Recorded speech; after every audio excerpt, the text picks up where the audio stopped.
Day 4 international businessல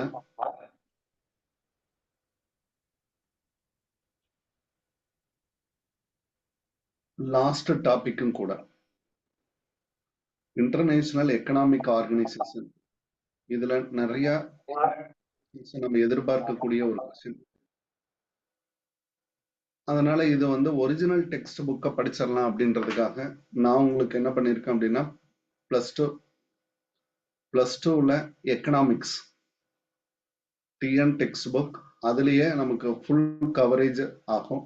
அதனால அதுல deep inside இருக்கிறதுனால +2 எக்கனாமிக்ஸ்ல சாப்டர் 8 நம்ம எடுத்துட்டு வரோங்க. மேக்சிமம் என்ன இதுல கவரேஜ் வருதோ அதை நம்ம அப்படியே படிச்சுட்டு வந்துடலாம். எது இம்பார்ட்டன்ட் ஏரியாவோ இதை ஒரு தடவை அப்படியே எடுத்து ஒரு குறிப்புகள் எடுத்துட்டீங்கன்னா போதுமானதாக இருக்குங்க. அதனால ஒரிஜினல் டெக்ஸ்ட்டை மிஸ் பண்ணக்கூடாது அப்படின்றதுக்காக இன்றைய வகுப்பு பாடப்புத்தகம் இன்டர்நேஷனல் ட்ரேடு எக்கனாமிக்ஸ்ல இருந்து வர மாதிரி இருக்குங்க. ஓகே, கீ ஏரியா மட்டும் நான் ஐடென்டிஃபை பண்ணிட்டே வரேன். எக்கனாமிக் இன்டகிரேஷன்ஸ் நேஷனல் ஆர்கனைசேஷன் உருவாக்குறதுக்கு மிக முக்கிய காரணம் என்ன அப்படின்னா லீஸ்ட் டெவலப்பிங் கண்ட்ரிஸ் யாரு எல்லாத்தையும் ஒண்ணு சேர்க்கிறாங்க. இந்த லீஸ்ட் டெவலப்பிங் கண்ட்ரிஸ் வந்து suffer adverse terms of trade. Terms of ட்ரேடுனா அதாவது எக்ஸ்போர்ட் டிவைடட் பை இம்போர்ட் இப்படி எழுதிக்கோங்க. டேர்ம்ஸ் ஆஃப் ட்ரேட் அப்படின்னா அதுல ஒரு பர்சன்டேஜ் கண்டுபிடிக்கிறது. எக்ஸ்போர்ட்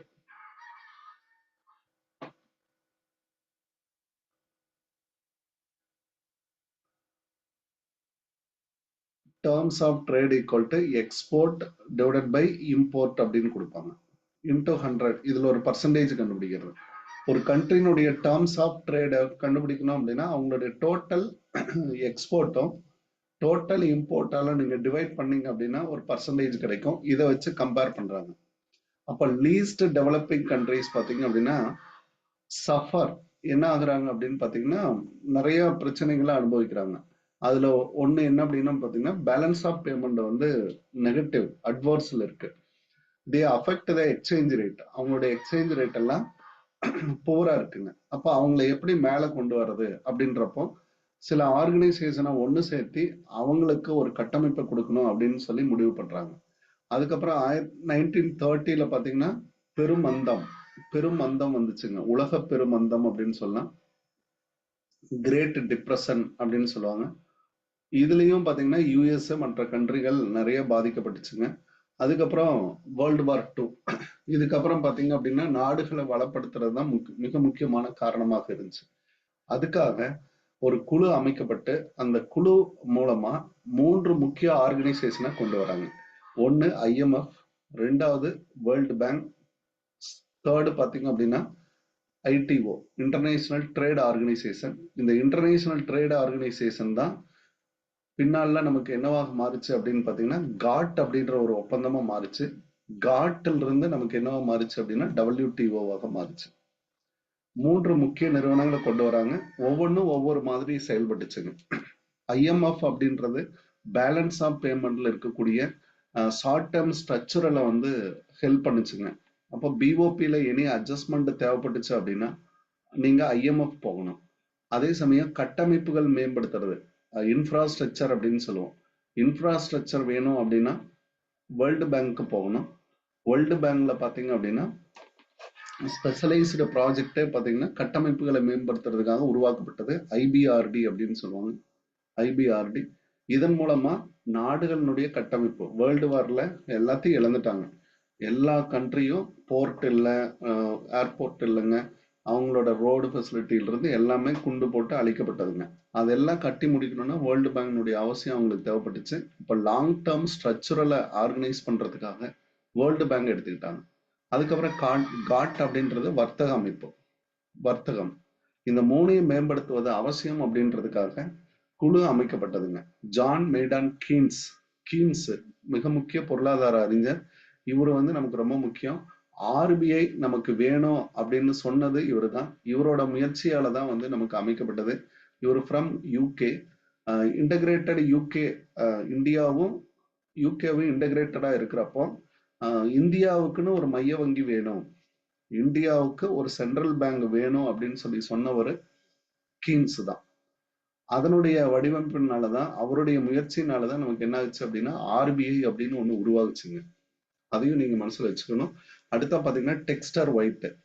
இவங்க 2 பேர்த்தையும் நம்ம என்னன்னு சொல்றோம் அப்படின்னா ஃபவுண்டிங் ஃபாதர், அதாவது தொடக்க காலத்துல இதை உருவாக்கியவர்கள் அப்படின்னு அர்த்தம். Founding father of World Bank and International monetary Fund. ரொம்ப ரொம்ப முக்கியங்க. இந்த மாதிரிதான் கேள்விகள் நமக்கு இடம்பெறும். ஒரிஜினல் டெக்ஸ்ட் புக்ல படிச்சிட்டோம் அப்படின்னா நமக்கு எந்த ஒரு பயமும் இருக்காது. என்னதான் நம்ம வெவ்வேறு ஸ்டாண்டர்ட் ஆத்தர்ஸ் படிக்கிறதோட இதுல இந்த ஒரு பர்டிகுலர் டாபிக் மட்டும் கலெக்டிவா இருக்கும். இந்த டாபிக் ஓகே. அதன்படி உருவாக்கப்பட்டதுதான் வந்து பிரெட்டன் வுட் கான்ஃபரன்ஸுங்க. கான்ஃபரன்ஸ் பிரெட்டன் வுட் அப்படின்னா ஒரு ஒரு கப்பல்லைங்க ஒரு பிளேஸ்ல வந்து சந்திப்பாங்க. எல்லாருமே ஒரு கான்ஃபரன்ஸ் போட்டு 1944ங்க பிரெட்டன் வுட் கான்ஃபரன்ஸ். அதுல 3 முக்கிய நிறுவனங்களை உருவாக்குவது பற்றி விவாதிக்கப்பட்டது. அதன்படி IMF world bank started in 1945. 1945ல இந்த ரெண்டையும் நம்ம ஸ்டார்ட் பண்ணிட்டோம். இதனுடைய ஹெட் குவார்டர்ஸ் பாத்தீங்க அப்படின்னா Washington DC, IMF world bank.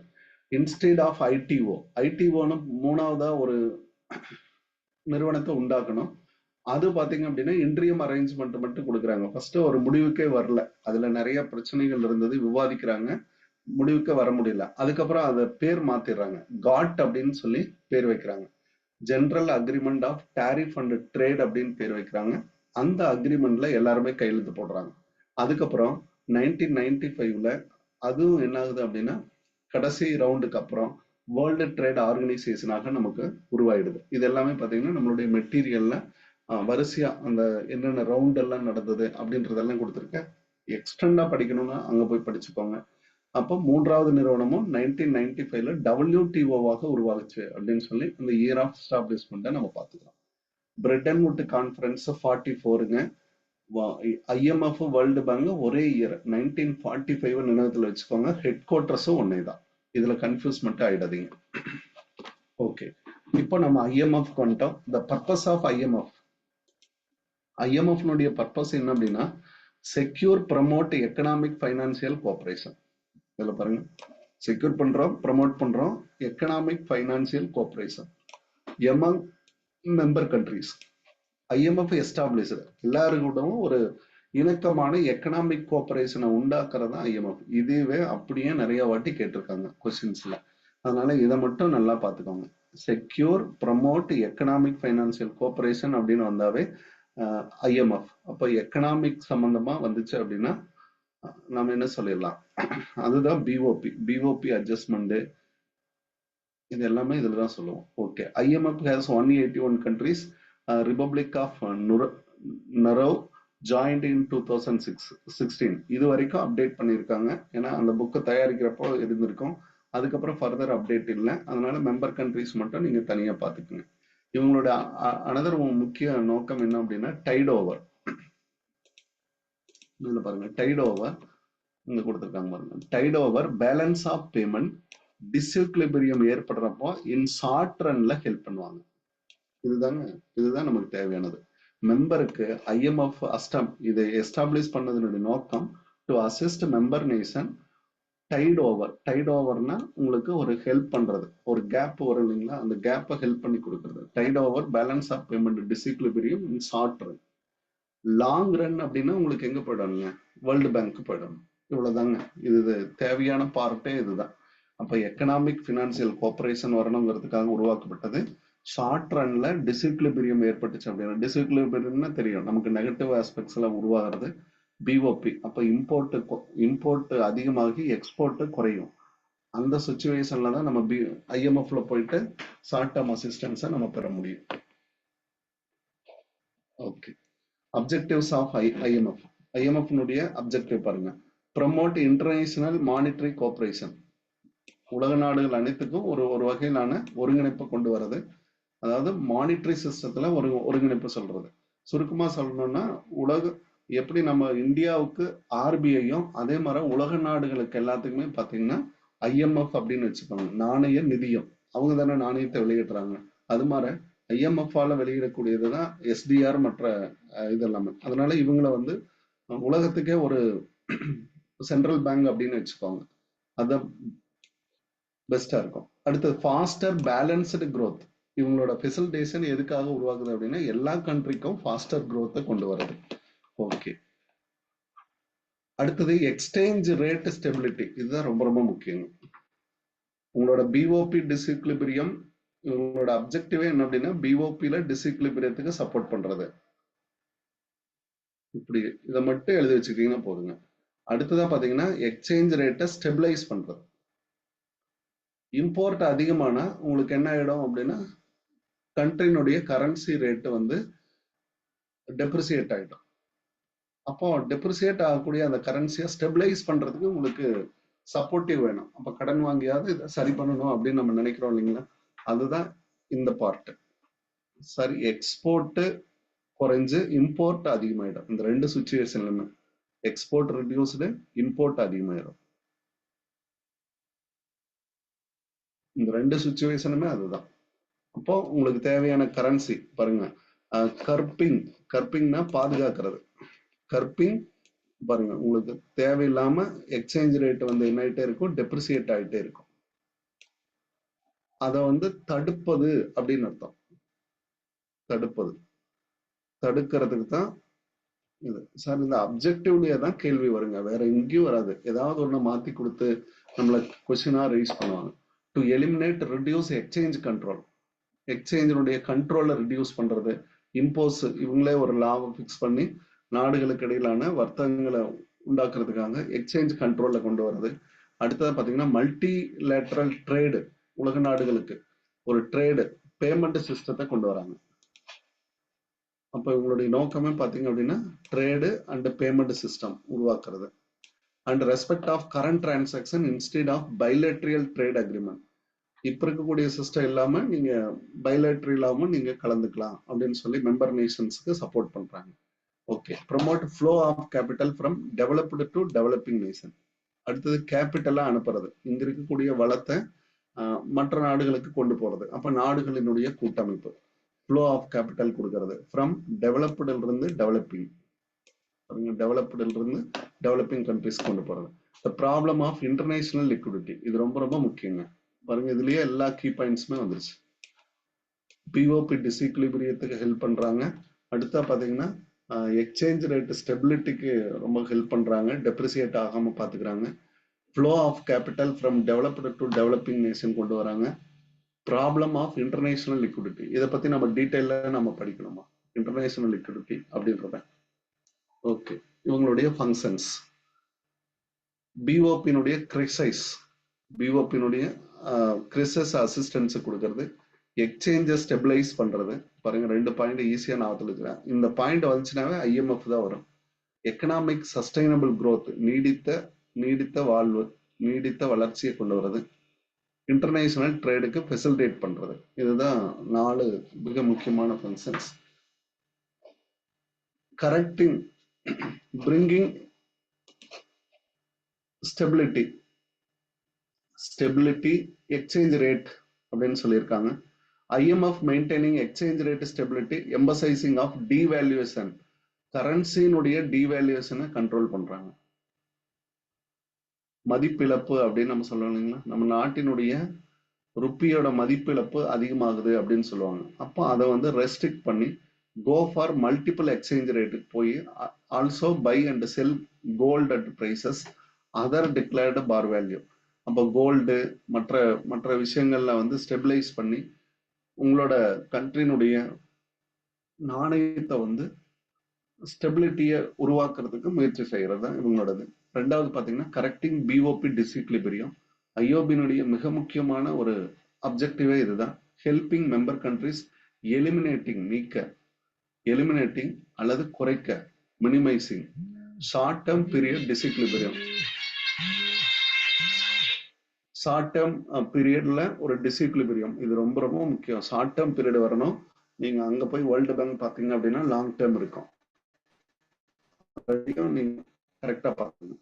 Landing foreign currencies from member நேஷனுக்கு லெண்டிங் கொடுக்கிறது, கடன் வழங்குதல். ஓகே. அடுத்தது determining par values. IMF system of determination of par வேல்யூவை டிஃபைன் பண்றாங்க, தீர்மானிக்கிறாங்க.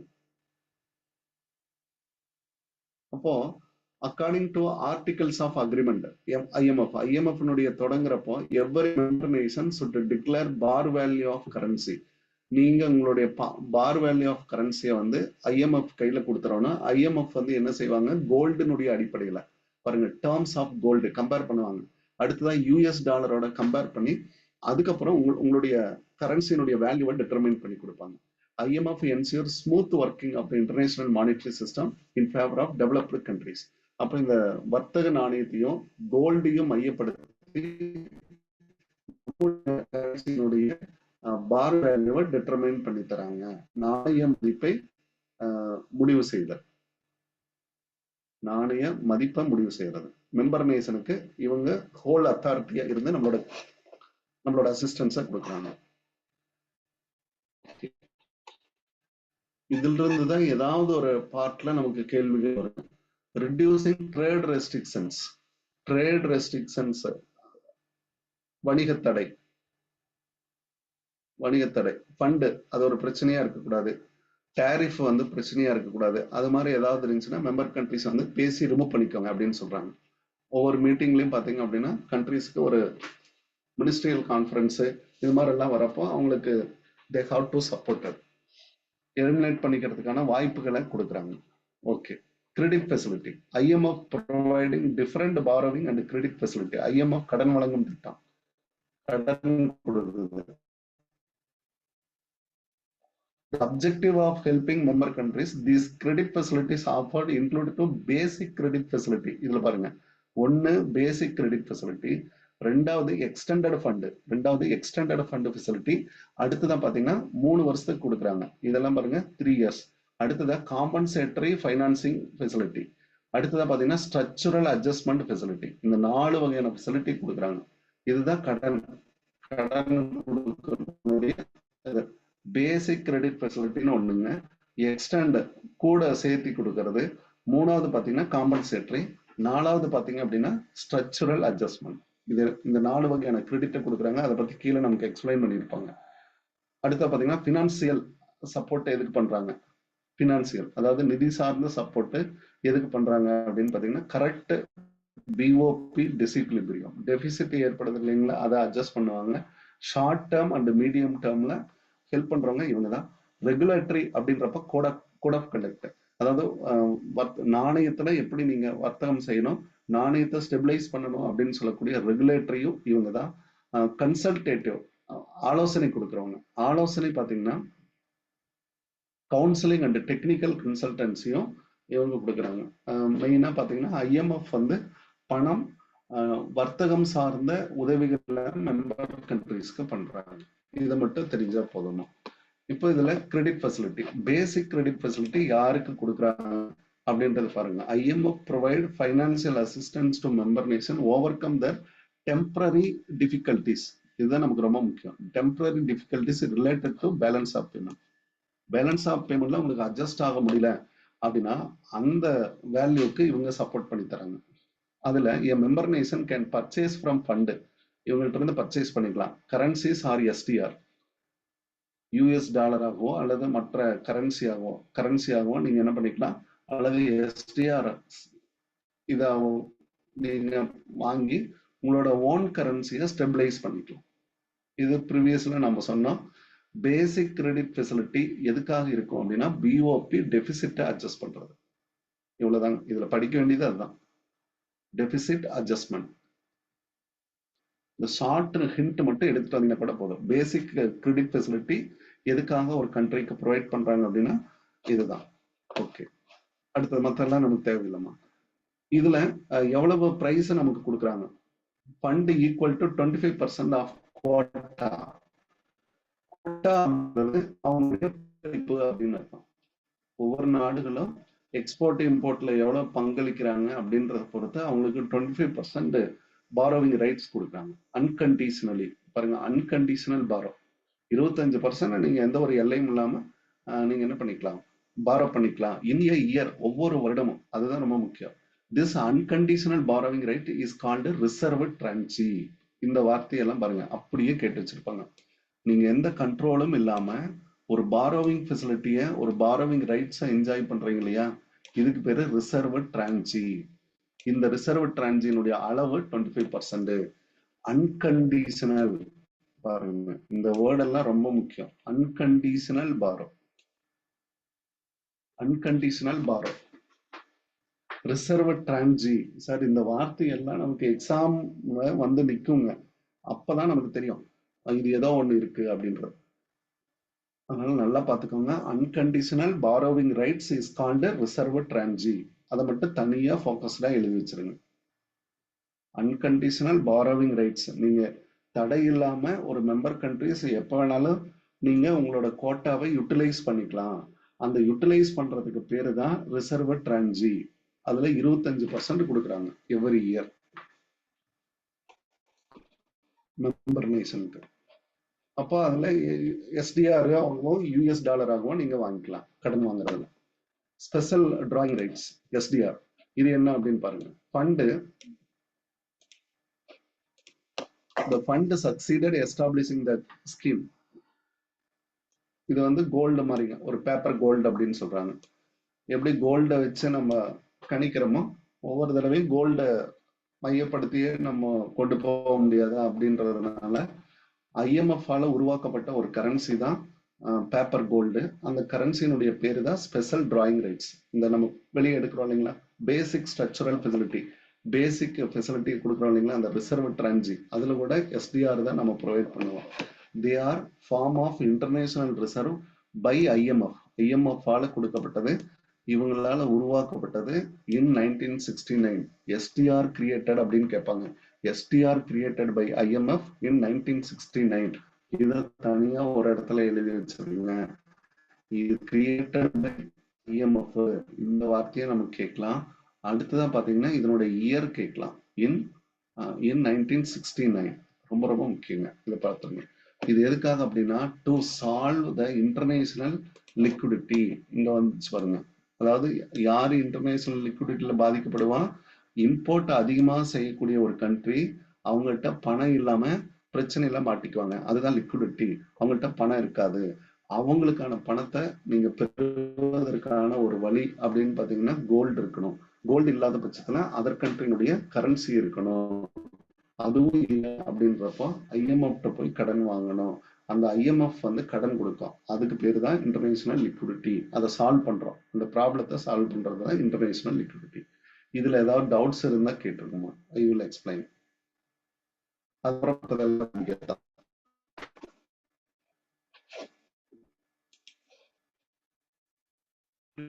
எக்கனாமிக்ஸ் புக்குங்கிறதுனால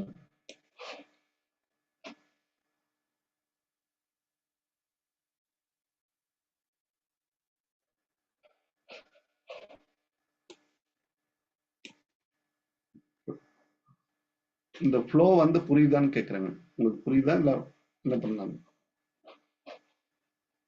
ஓகே,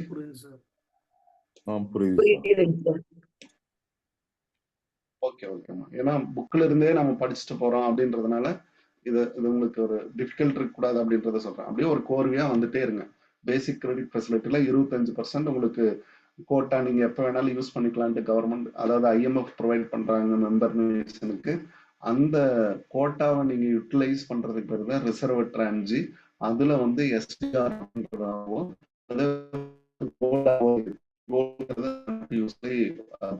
பை ஐஎம்எஃப், அப்போ அவங்களா கொடுக்கறதுனால அதுக்கு பேரு பேப்பர் கோல்டு. இது கிரியேட்டட் இன் 1969. இது ப்ராப்ளம் ஆஃப் இன்டர்நேஷனல் லிக்விடிட்டியை சால்வ் பண்ணுது. STR used to means of payment fund to meet the balance of payment deficit. முழுக்க இதுலயே தான் வரும், பேலன்ஸ் ஆஃப் பேமெண்ட் டெபிசிட்டை அட்ஜஸ்ட் பண்றாங்க. ஓகே, ரிசர்வ் பொசிஷனை இன்க்ரீஸ் பண்றதுக்காக தான் இவங்களுடைய நோக்கம். STR act as both international unit account, the means of payment. International யூனிட்டுக்கு ஒரு பேமெண்ட் கொடுக்கறதா இது. Transaction by fund in the form of loan or repayment, and their repayment, loan or repayment ஆவோ collect பண்றாங்க. Its liquid reserve, capital, etc. expressed in SDR. Okay, அதெல்லாம் இருக்கட்டும். The achievement of fund can be summed in the word of Hein அப்படின்னு ஒரு word கொடுக்குறாங்க. That is called fund is like international reserve bank. நான் முன்னாடியே சொன்னேன் இல்லைங்களா, இங்க இவங்க கிரியேட் பண்ணி கொடுக்குற இந்த ஃபண்டை நம்ம என்ன சொல்றோம், இன்டர்நேஷனல் ரிசர்வ் பேங்க் அப்படின்னே சொல்லிடுறோம். IMF வந்து உலகத்துக்கே கடன் கொடுக்கறதுனால அவங்கள வந்து நம்ம என்ன சொல்லலாம், fund is like international reserve bank அப்படின்னு அழைக்கிறோம். இந்த வேர்டை சொன்னவர் யாரு அப்படின்னு பாத்தீங்கன்னா ஹெயின் அப்படின்ற ஒரு ஆத்தர் சொல்லியிருக்காரு. ஓகே, இந்தியாவுக்கு எப்படி ஒரு இருக்கோ அது உலக நாடுகளுக்கான அப்படின்னா IMF.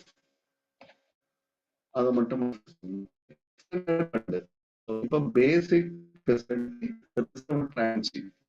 பேசிக் ஃபெசிலிட்டி அப்படின்றப்போ இந்த இடத்துல ரிசர்வ் டிரான்ஜி வந்துடணும். டிரான்ஜி 25% பேசிக் கோட்டா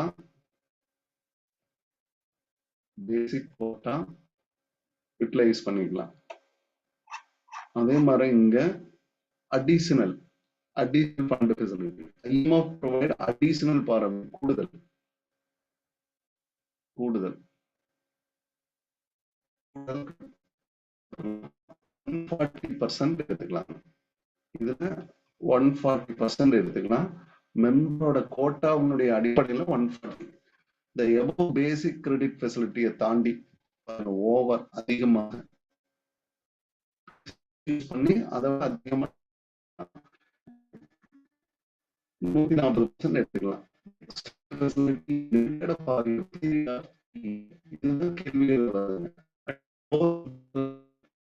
லோ இன்ட்ரெஸ்ட் ரேட்ல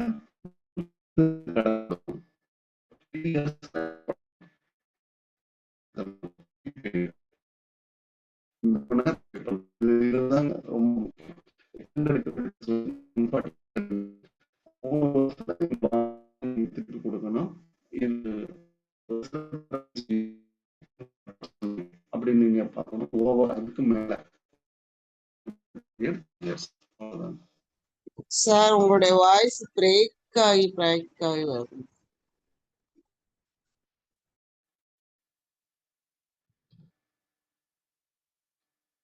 மத்தவங்களுக்கு அப்படிதான் கேக்குதாப்பா இல்ல?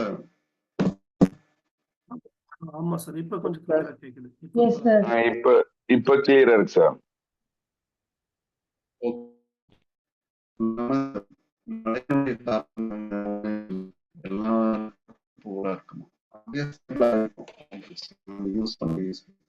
In 1963, IMF established a compensatory. மூணாவது பேசிக் எக்ஸ்டெண்டுக்கு அப்புறம் காம்பன்சேட்டரி கொண்டு வராங்க. additional financial assistance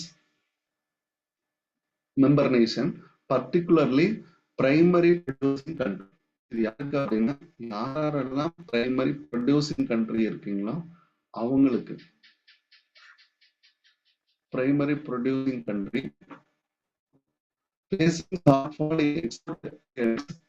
அப்போ உங்களுக்கு ப்ரொடியூசிங் கண்ட்ரிஸ்ல இருக்கக்கூடிய எக்ஸ்போர்ட்ல ஒரு ஏர்னிங்ஸ் கவர் ஆகல அப்படின்னு நீங்க உள்ள போய் பார்க்க வேண்டாம். காம்பன்சேட்டரிங்கிறது எக்ஸ்போர்ட் ஷார்ட்ஃபால்.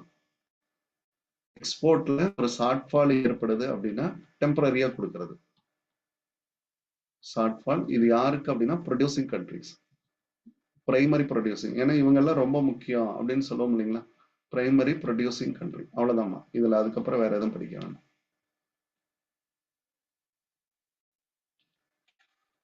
அதுல பிளக்சுவேஷன்ஸ் வந்துச்சு அப்படின்னா அது சிறுதானியம் இதெல்லாமே இதுலதான் வருங்க. அக்ரிகல்ச்சரை பேஸ் பண்றவங்க, சிறுதானியம் இதெல்லாம் யூஸ் பண்றவங்க, இதெல்லாம் ப்ரொடியூஸ் பண்றவங்க, அவங்க உலகத்துக்கே சப்போர்ட் பண்றவங்க. அதனால அவங்களுக்கு ஹெல்ப் பண்றதுக்காக 1963ல உருவாக்கப்பட்டதா compensatory financial facility. Buffer stock 1969ல உருவாக்குறாங்க. 69ல தான் SDR கிரியேட் பண்ணது. அதையும் அடிக்கடி நினைவுல வச்சுக்கோங்க. Stock financing facility, the purpose என்ன அப்படின்னு பாத்தீங்கன்னா பிரைமரி குட்ஸ், அதுல வந்து ஃபுட் கிரெயின்ஸ், உணவு தானியத்துக்கு மட்டும் ஸ்பெஷல் அட்டென்ஷன் கொடுக்குறாங்க. அதுதான் buffer stock.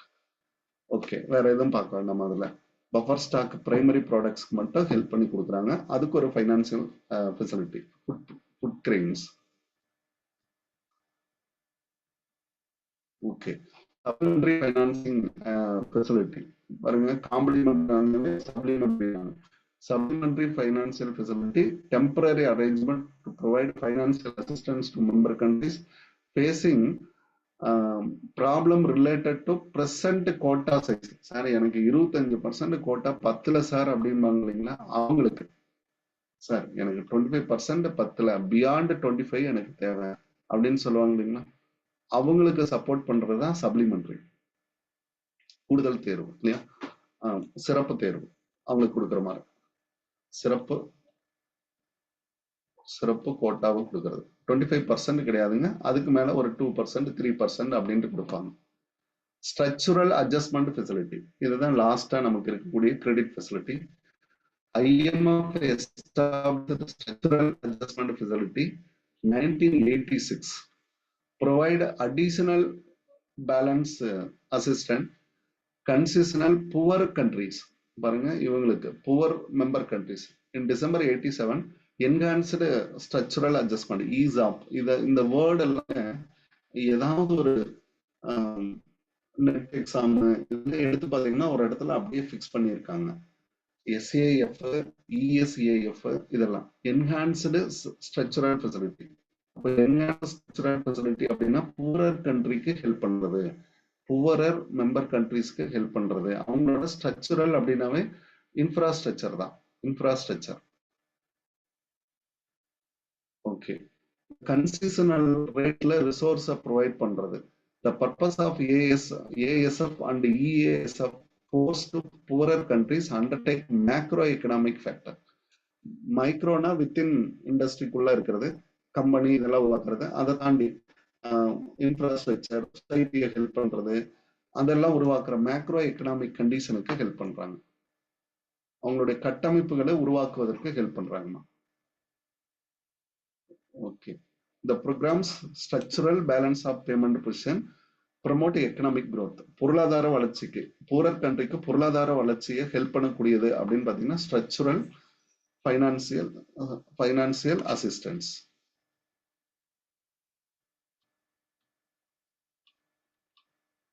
SAF, EASF, ESAF இதை மட்டும் நல்லா பார்த்துக்கணும். பூரர் கண்ட்ரிஸ் எல்லாத்துலயுமே ஒவ்வொரு கீவேர்டு நீங்க ரொம்ப okay. Monetary reserve fund establish பண்ணது, இதுதான் இவங்களுடைய மிக முக்கியமான அச்சீவ்மெண்ட். உலக நாடுகளை ஒண்ணு சேர்த்துனது. அதுக்கப்புறம் பாருங்க, இந்த கண்ட்ரியினுடைய இந்தியாவோ IMF எந்த அளவுக்கு தொடர்புடையதாக இருக்கு. இன் 1970 இந்தியா ஸ்டுட் 5th ஃபண்ட், நம்ம தான் அதிகமாக யூஸ் பண்ணியிருப்போம். 15th fund had power appoint permanent executive member. Fund யூட்டிலைசேஷன்லயும் சரி, நம்மளுடைய பர்மனண்டான ஒரு எக்ஸிக்யூட்டிவ் டைரக்டர் அப்பாயிண்ட் பண்றதுக்கான ஒரு நம்ம ஃபவுண்டிங் மெம்பர். இந்தியாவை பொறுத்தளவுக்கு ஃபவுண்டிங் மெம்பர் ஆரம்பிக்கிறப்பன்றதே நம்ம இருக்கோம். அது இல்லாம 70ல நமக்கு ஒரு புது அந்தஸ்து கிடைச்சது, எக்ஸிக்யூட்டிவ் மெம்பரை நம்ம அப்பாயிண்ட் பண்றது. மேஜர் பெனிஃபிஷியரிஸ் அசிஸ்டன்ஸை ப்ரொவைட் பண்ணாங்க.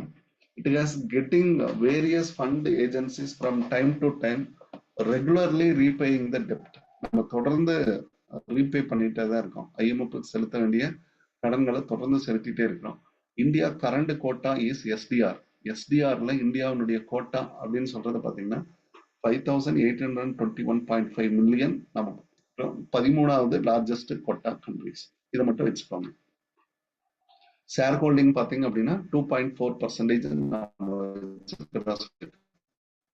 இதெல்லாம் ஸ்பெஷல் டிராயிங் ரைட்ஸ்ல நம்மளுடைய பங்களிப்பு. இப்ப SDR பத்தி சொல்றாங்க பாருங்க, இது பேர் ஃபியட் மணி, பறக்கும் பணம் அப்படின்னு சொல்லுவாங்க. பறக்கும் பணம்,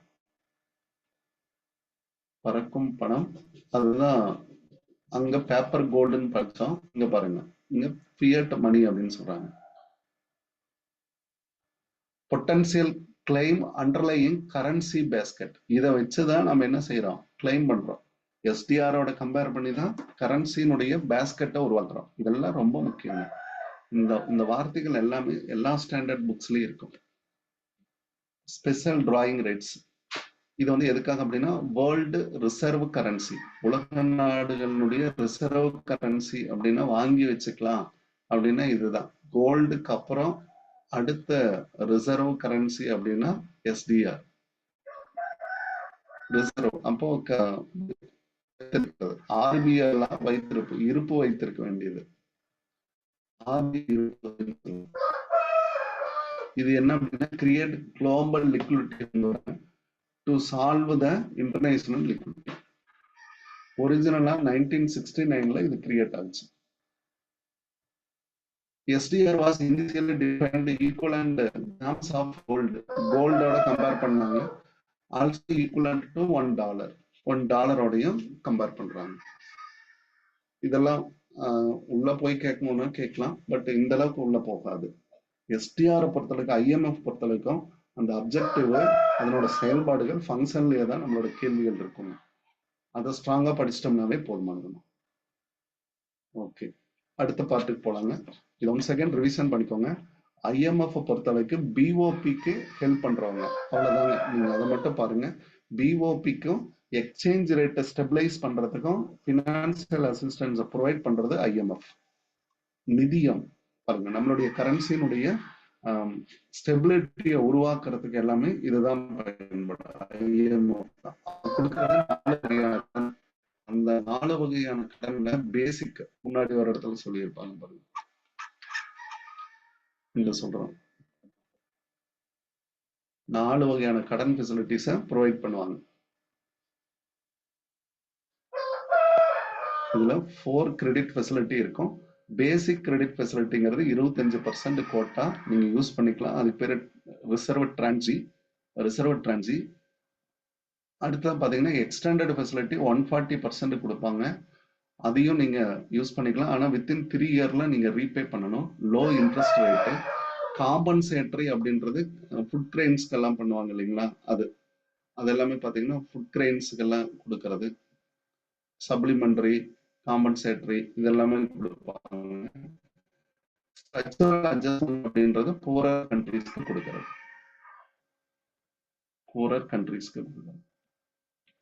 அவங்களுடைய கட்டமைப்பை மேம்படுத்துறதுக்கு. ஓகே, இவ்வளவுதான். இந்த 4 விஷயங்கள் நல்லா படிச்சிருந்தீங்கன்னா போதும். இதுலதான் SAF, ESAFன்னு உருவாக்கி இருப்பாங்க. Structural facility. ஓகே, IMF காலி. ஓரளவுக்கு ஒரு சிம்பிளிஃபைடு அண்டர்ஸ்டாண்டிங் உருவாகுதாமா உங்களுக்கு? IMFனா என்ன அப்படின்றது.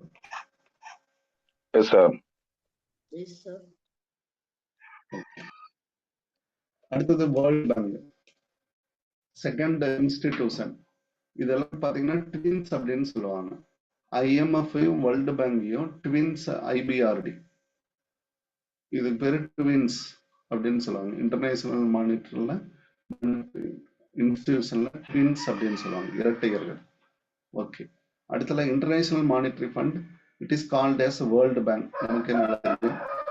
1945 உருவாக்கப்பட்டது. Bretton Wood conference 44. The purpose bring out எதுக்காக அப்படின்னா ஸ்மூத் டிரான்சிஷன், அதுல இருந்து வெளியே வருது, மாறுபாடு கொண்டு வருதுங்க. ஸ்மூத்தா அப்படியே மாறுபாடு கொண்டு வருது, மாற்றத்தை கொண்டு வருது. வார்னால நம்ம ரொம்ப அஃபெக்ட் ஆயிட்டோம். வார் டைம்ல நம்ம ரொம்ப அஃபெக்ட் ஆயிட்டோம். வார் டைம், போர்க்காலம், அதுல இருந்து மாறுபாட்டை ஏற்படுத்துறது, பீஸ் டைமா மாத்துறது. இதுதான் இவங்களுடைய வேலை. It is known as a sister institution along with IMF. இவங்கள சிஸ்டர் இன்ஸ்டிடியூஷன் அப்படின்னு சொல்றாங்க. இப்ப ட்வின்ஸ் 2 பேரும் ஒன்னா பிறந்ததுல இவங்க சிஸ்டர் இன்ஸ்டிடியூஷன் வித் IMF அப்படின்னு அர்த்தம். Okay, the membership of International Monetary Fund pre-request to become a member of IBRD.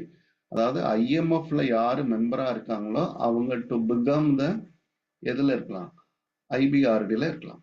Okay, IBRD established to provide long-term financial assistance to member countries. பாருங்க, நான் அடிக்கடி சொல்லிட்டே இருப்பேன், மெம்பர் கண்ட்ரீஸ்க்கான லாங் டேர்ம் ஃபினான்சியல் அசிஸ்டன்ஸை provide பண்றது வேர்ல்டு பேங்க் தான்.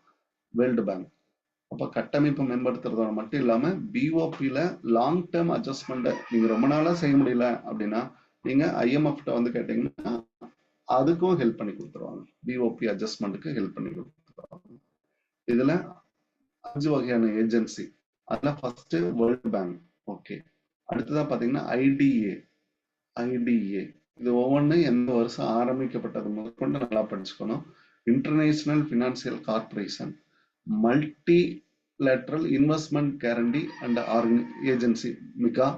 அடுத்ததான் பாத்தீங்கன்னா international centre for settlement and investment dispute. இதுல மட்டும் இந்தியா மெம்பரா இருக்காது, மற்ற அனைத்துலயுமே பாத்தீங்கன்னா India become the member. Dispute மெக்கானிசத்துல மட்டும் இல்லைங்க, மற்ற எல்லாத்துலயுமே இருக்கும். ஓகே, ஐபிஆர்னுடைய அப்ஜெக்டிவ் பாத்தீங்கன்னா ரீகன்ஸ்ட்ரக்ஷன், இதுதான் மிக முக்கிய அப்ஜெக்டிவ். கேபிட்டல் இன்வெஸ்ட்மெண்ட் கொடுக்கறது.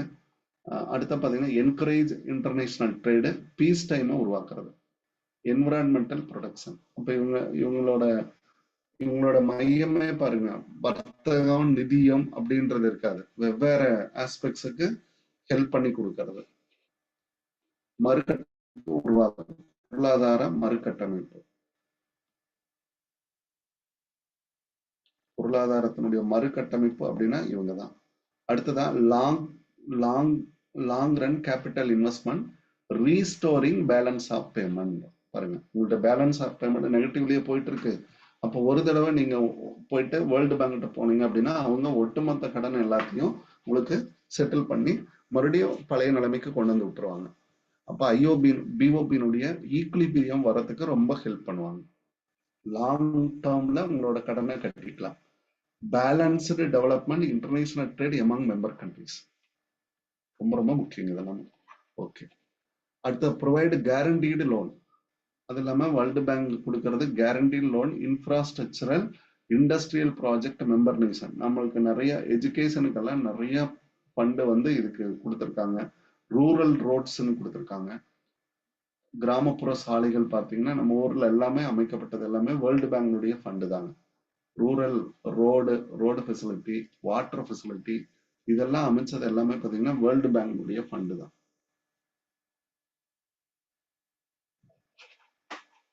அடுத்ததான் war ravaged economics transform into peace economics. அப்போ போர் நடக்கக்கூடிய எக்கனாமிக்ஸாக இருந்தால் அதை வந்து என்னவா மாத்துறாங்க, பீஸ். இப்போ வேர்ல்டு வார் 2 அதுல நடந்த கண்ட்ரி எல்லாத்தையும் ரீவாம்ப் பண்ணாங்க. Supplement foreign private investment, directing loan out of its own fund productive purpose. Private இன்வெஸ்ட்மெண்ட்டை கொண்டு வந்தாங்க. அப்போ அந்த அடிப்படையில நமக்கு ஐசிஐ அப்படின்னு ஒன்று ஒரு ஒரு பேங்கையே உருவாக்கி அதனோட ஆபரேஷன்ஸை இந்தியாவில் கொண்டு வந்து பிரைவேட் இன்வெஸ்ட்மெண்ட், பிரைவேட் லோனை வந்து எக்ஸ்டெண்ட் பண்ணாங்க. இதுவும் வேர்ல்டு பேங்கினுடைய ஒரு சிறப்பு தான். ஐசிஐசிஐ அப்படின்னு பாத்தீங்கன்னா அவங்க கொடுத்திருப்பாங்க, செட்டப் பை வேர்ல்டு பேங்க் அப்படின்னு கொடுத்திருப்பாங்க. வேர்ல்டு பேங்கினுடைய நிதியத்தினால உருவாக்கப்பட்டது. Okay, loan out of its own fund, தன்னுடைய ஃபண்ட்ல இருந்து கொடுப்பாங்க. பாரோடு ஃபண்டும் வாங்கி கொடுப்பாங்க, பேங்கினுடைய கேரண்டியும் கொடுப்பாங்க. இதுதான் வேர்ல்டு பேங்கினுடைய லெண்டிங் ப்ரொசீஜர். ஓன் ஃபண்டை கொடுக்கலாம், கடன் வாங்கி இன்னொரு நாட்டுல கடன் வாங்கி கொடுப்பாங்க, அல்லது லோன் ஃப்ரம் பேங்க்ஸுக்கு கேரண்டி கொடுப்பாங்க. அந்த பேங்க் கொடுக்க சொல்லுவாங்க உங்களுக்கான ஸ்ட்ரக்சரல் ஃபெசிலிட்டிக்கு. ஓகே, மற்றபடி இதெல்லாம் தேவையில்லாமா.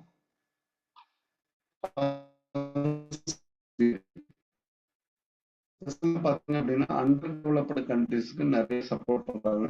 Article 1 of the agreement states that functions performed by the World Bank as follows. அவங்களுடைய பெர்ஃபார்மன்ஸ் என்ன கொடுக்குறாங்க அப்படின்னு பாருங்க. ஃபங்க்ஷன்ஸ் மட்டும் நல்லா படிச்சுக்கணும். அப்போ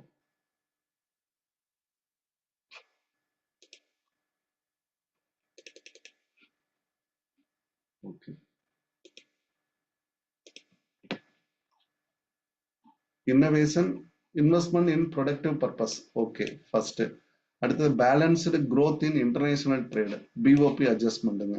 டிஸ்இக்லிபிரியம், பிஓபியை ஈக்குலிபிரியத்தை அடையறதுக்கு முயற்சி செய்யறாங்க, சமநிலை அடைய முயற்சி செய்யறது. பிஓபியில சமநிலை அடைய முயற்சி செய்யறது, அதுதான் இவங்களுடைய நோக்கம். ஒரு லெசனை நல்லா ஸ்ட்ராங்கா இதுல படிச்சிட்டீங்க அப்படின்னா உங்க மைண்ட்ல ரிஜிஸ்டர் ஆயிடும். அதை வச்சுக்கிட்டு நீங்க அங்க யோசிச்சுக்கலாங்க, இது இருக்கும் இது இருக்காது அப்படின்னு சொல்லி நம்ம கேரண்டீடா யோசிச்சுக்கலாம். அதுல இன்ஸ்பெசிபிக்கா டேட்டு இயரை வந்துச்சு அப்படின்னா நம்ம மெமரைஸ் தான் பண்ணியிருப்போம், அதை நம்ம சால்வ் பண்ணிக்கலாம். Okay, arranging the loan, providing guarantees loan, various other சேனல்ஸுங்க. அடுத்ததான் பாத்தீங்கன்னா ஃபாரின் பிரைவேட் இன்வெஸ்ட்மெண்ட்டை ஊக்குவிச்சாங்க. ஃபாரின் பிரைவேட் இன்ஸ்டிடியூஷன், அதுதான் நம்ம பேங்க்ஸா உருவாகிறது. ஐசிஐசிஐ நமக்கு கொண்டு வந்தாங்க இல்லைங்களா, அது எல்லாமே. ஓகே, அடுத்தது டெக்னிக்கல் சர்வீசஸ், ஸ்டாஃப் காலேஜ் அப்படின்னு ஒண்ணு உருவாக்கி அதுல எக்ஸ்பர்ட்டுக்கு வச்சு டெக்னிக்கல் சர்வீசஸ் கொடுக்குறாங்க. அதாவது என்ன அப்படின்னா பினான்சியல் டெக்னிக்கை நீங்க எப்படி யூஸ் பண்ணிக்கிறது அப்படின்னு சொல்லி ஆலோசனைகள் வழங்குறது. அச்சீவ்மெண்ட் ஆரம்பத்துல எத்தனை கண்ட்ரிஸ் இருந்துச்சு, இப்ப என்ன இருக்கு அப்படின்றதெல்லாம் கொண்டு வந்திருப்பாங்க. Okay, no need to worry. இதெல்லாம் ஒரு வாட்டி தமிழ் புத்தகம் கூட எடுத்து ஒரு வாட்டி படிச்சு பார்த்துக்கோங்க. India and world bank. India and world bank first suggested by India. பாருங்க, ஃபர்ஸ்ட் இந்தியா தான் உலகத்துக்கே ஒரு வங்கி வேணும்னு டிராஃப்டிங் கமிட்டில சொன்னதுங்க. Okay, then to have close relationship. நம்ம ரெண்டு பேருக்கு, அதாவது ஐபிஆர்டிக்கும் நமக்கு க்ளோஸ் ரிலேஷன்ஷிப் இருக்கு. அடுத்த பாத்தீங்கன்னா world bank has large financial assistance to India. உலக வங்கி நமக்கு நிறைய கடன்களை கொடுத்துருக்காங்க. Large financial assistance to India. இதெல்லாம் கூற்று கேள்விகள்ல வரப்போ இதை நம்ம தெரிஞ்சுக்கலாங்க. ஓகே,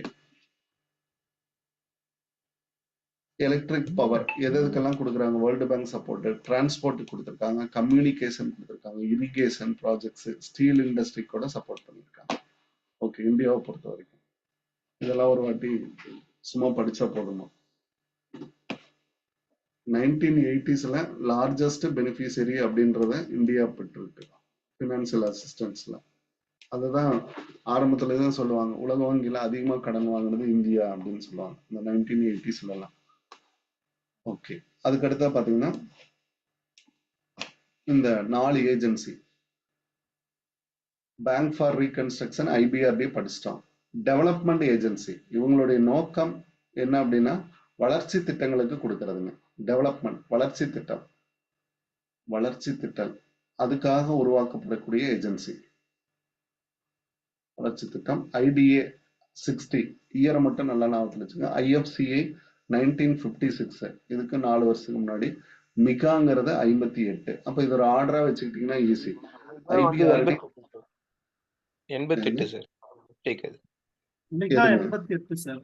1988 மிகா. மிகா வந்து 88. ஓகேமா. அடுத்தது ஐஎஃப்சிஐ பாத்தீங்க அப்படின்னா 56. அடுத்ததான் 1960 அப்படின்றது டெவலப்மெண்ட் ஏஜென்சி. இப்படி ஒரு ஆர்டரா எழுதி அதை நீங்க பார்த்துட்டீங்கன்னா கொஞ்சம் ஈஸியா இருக்கும்.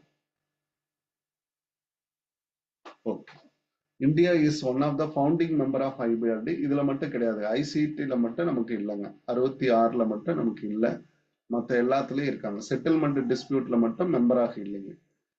ஐபிஆர்டி, ஐடிஏ, ஐஎஃப்எஸ்சி வேர்ல்டு பேங்க்ல ஃபவுண்டிங் மெம்பரா இருக்காங்க. ஃபவுண்டர் மெம்பர்னா ஆரம்பத்தில் இருந்து. In 1948 agricultural machinery project was approved. அப்போ பண்ணியிருக்காங்க agriculture. First investment IFC in India took place இன் 1959. 59லயே இவ்வளவு டாலர்ஸ் வந்து ஐஎஃப்சிஐ இந்தியாவுக்கு கொடுத்துருக்காங்க. மிகாவுல பொறுத்த அளவுக்கு பிகம் ஏ மெம்பர் 94 தான் மிகாவுல நம்ம ஜாயின்ட் ஆயிருக்கோம். India has executive director and board of directors of IBRD. IFCI நம்மளுடைய எக்ஸிக்யூட்டிவ் டைரக்டர் அங்க இருக்காங்க அப்படின்னு அர்த்தம். இந்தியன் கவர்மெண்டினுடைய அபிஷியல்ஸ் வந்து அங்க இருக்காங்க. நம்ம நாட்டினுடைய நன்மைக்காக அவங்க பேசிட்டு இருக்காங்க அப்படின்னு அர்த்தம். ஓகே, இது வரைக்கும் நம்ம வேர்ல்டு பேங்கை பார்த்துருவாங்க. இப்போ டபிள்யூடிஓ அப்படின்னா ஃபர்ஸ்ட் ஐடிஓவாக இருந்தது. அதுக்கப்புறம் காட் அப்படின்னு ஒண்ணு உருவாச்சுங்க. காட் அப்படின்றது 1948 அப்படிதாம்மா. அதுக்கப்புறம் இது வந்து WTO 48 தானுங்க. 47 சார். காட்டுங்களா? ஆமா sir.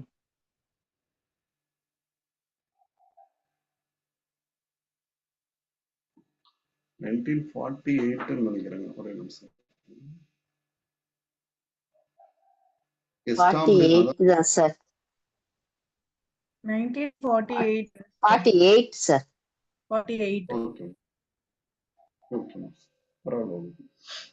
The established WTO was established in 1995. Successor of GATT. இதெல்லாம் கேள்வியா அப்படியே வந்துச்சுமா. இதனுடைய தொடர்ச்சி, காட்டினுடைய தொடர்ச்சி தான் WTO அப்படின்னு சொன்னாங்க. காட்டினுடைய தொடர்ச்சி தான் WTO. அடுத்ததான் பெர்மனன்ட் பாடி, இவங்க தான் வந்து ஆர்கனைசேஷன் இப்ப பெர்மனன்ட் பாடியா இருக்காங்க. Watch dog in spheres of trade in goods and services. நம்முடைய கூட்ஸ் அண்ட் சர்வீசஸ் ட்ரேட் ஆகுது இல்லையா, உலகத்தினுடைய கூட்ஸ் அண்ட் சர்வீசஸ் ட்ரேட் ஆகுறது, ஃபாரின் இன்வெஸ்ட்மெண்ட் போறது, ஐபிஆர் இன்டெலெக்சுவல் ப்ராப்பர்ட்டி ஒரு நாடுல இருந்து இன்னொரு நாட்டுக்கு போறது எல்லாத்தையும் பார்க்கக்கூடிய ஒரு வாட்ச் டாக் அப்படின்னா அது WTO தான். The Dunkel draft formulated Arthur Dunkel, அவர் தான் வந்து இதுக்கு வடிவமைப்பு கொடுக்குறாரு. Arthur Dunkel secretary of general become base of WTOன்னு ஒண்ணு வேணும் அப்படின்னு சொல்லி மையப்படுத்தி அவர் கொண்டு வர்றாரு. WTO வேறீங்க, இந்த படத்துல இருக்கிறது வேறீங்க. பாருங்க, WTO ஹெட் குவார்டர்ஸ் எங்க இருக்குங்க? ஜெனீவா. உலக வர்த்தக மையம் அப்படின்னு சொன்னாங்க ஒரு WTCங்க. இந்த பாக்ஸ்ல இருக்கிறது நியூயார்க்.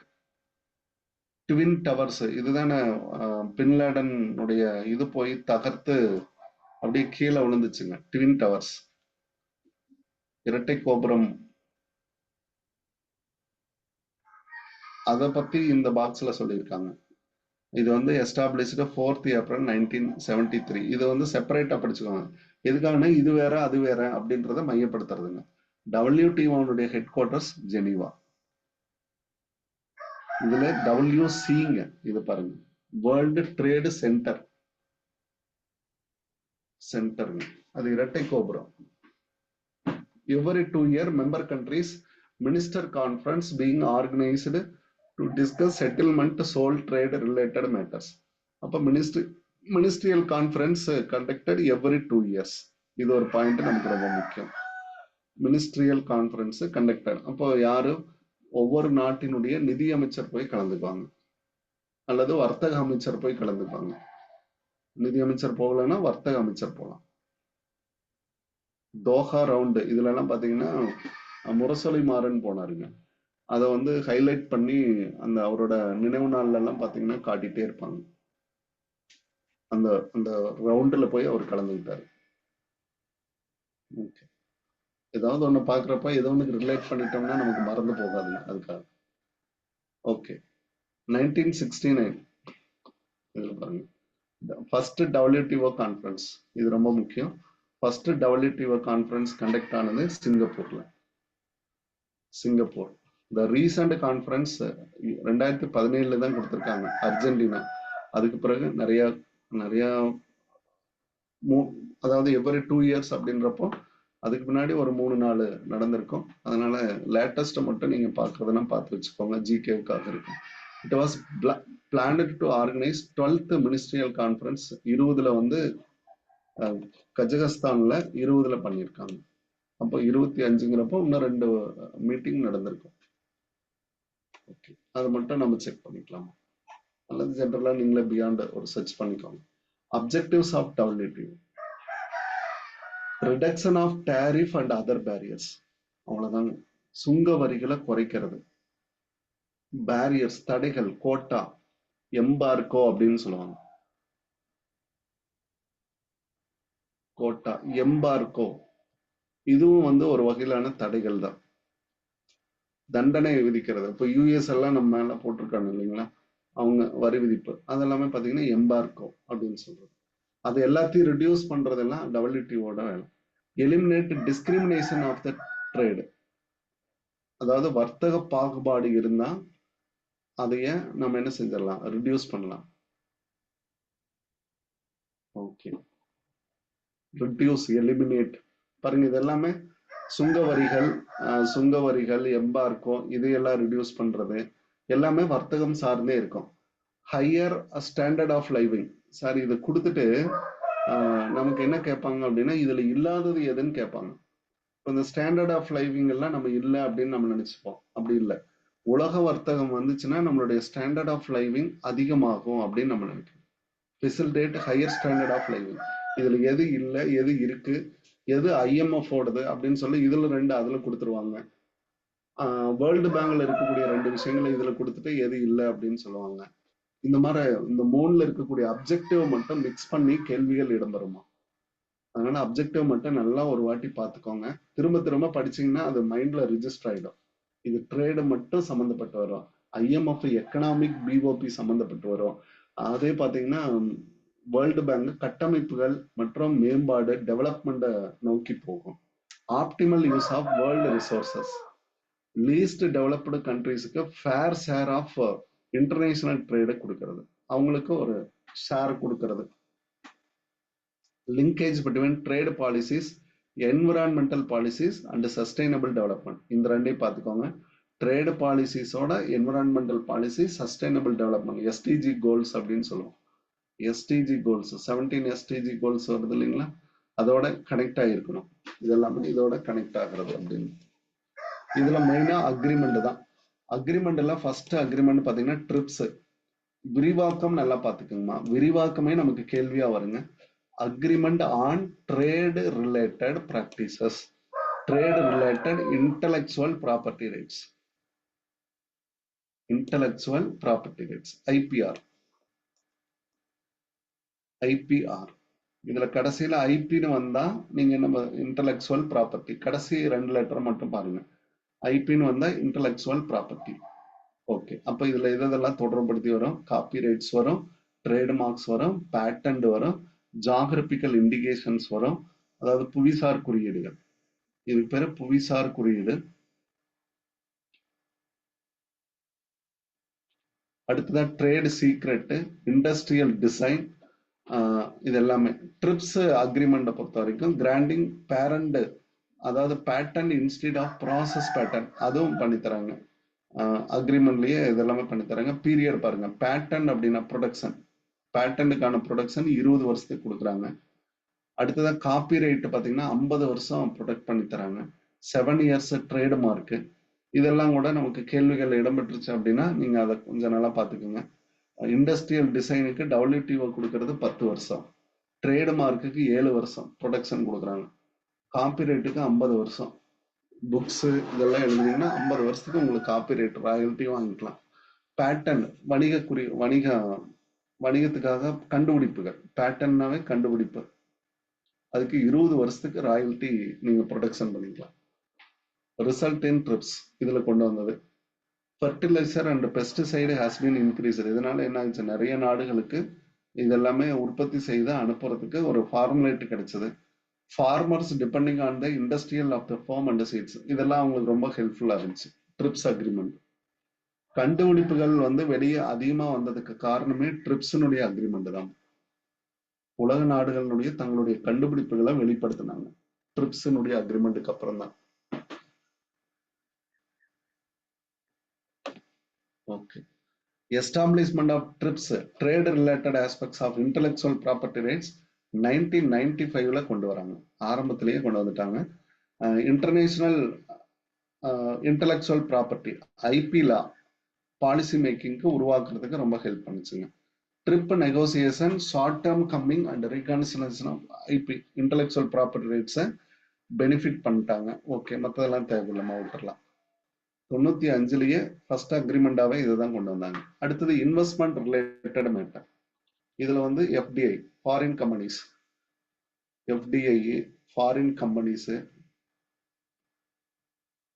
இவங்களை பத்தி எல்லாம் பேசுறோம். Okay, trims investment related matter, IM trade related investment matter. Protecting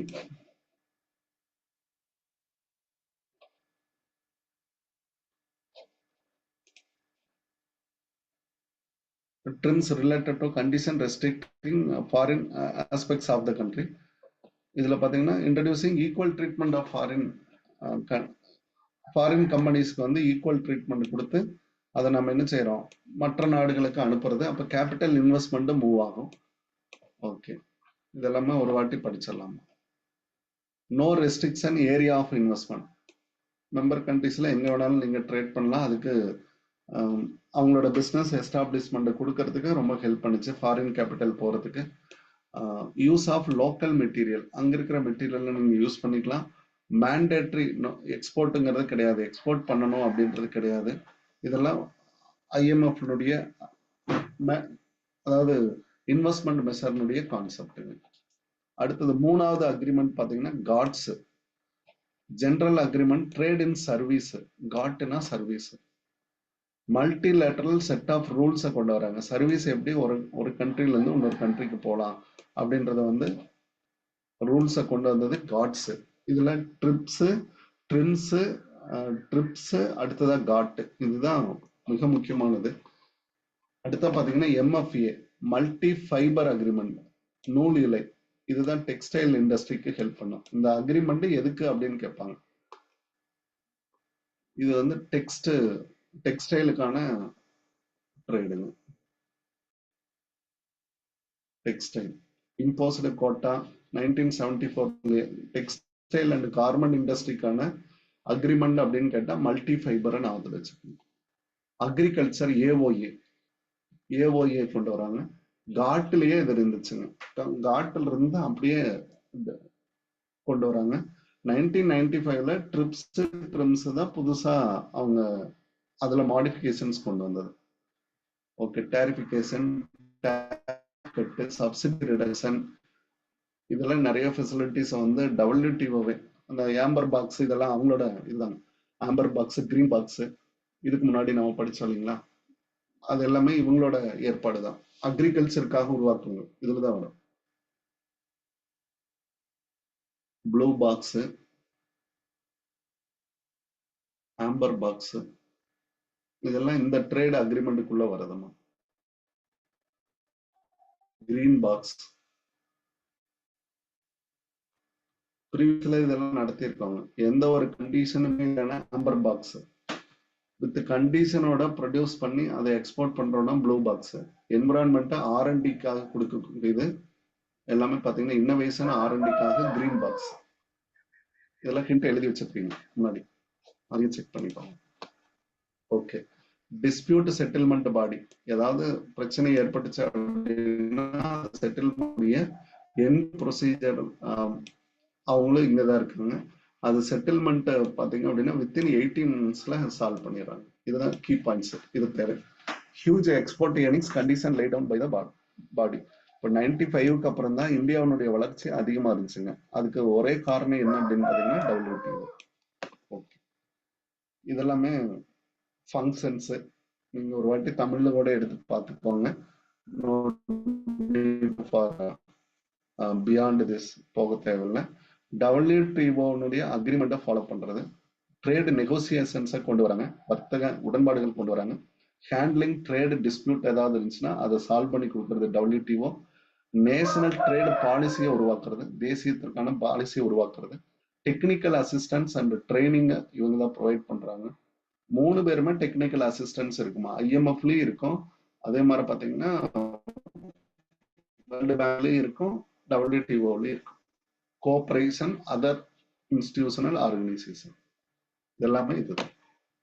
அவங்களுடைய அச்சீவ்மெண்ட் எல்லாம் கொடுத்துருக்காங்க. இதெல்லாம் சும்மா பார்த்துக்குங்க போதும். ஒவ்வொன்றும் எங்கெங்கன்றத கொடுத்துருக்காங்க. ஃபர்ஸ்ட் ரவுண்டு பாத்தீங்க அப்படின்னா சிங்கப்பூர், ஜெனீவா, அடுத்த பாத்தீங்கன்னா சிட்டில், தோஹா, ஹாங்காங், ஹாங்காங்னு இந்த பாத்தீங்கன்னா அந்த இவரு கலந்ததுங்க. தோஹா ரவுண்ட்ல கலந்து அப்படின்னு முரசொலி மாறன் பீரியடு. அடுத்தது ஜெனீவா. அடுத்த பாத்தீங்கன்னா 8th ரவுண்டு ஜெனீவா தான். அடுத்தது பாலி. இதெல்லாம் லேட்டஸ்ட் இல்லையா, 1995 அதுக்கு முன்னாடி வரைக்கும் 1995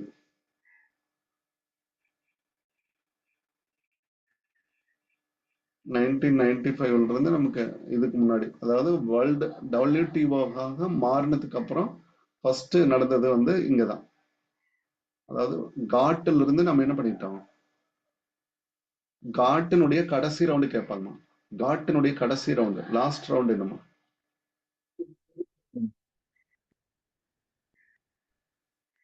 last round of God.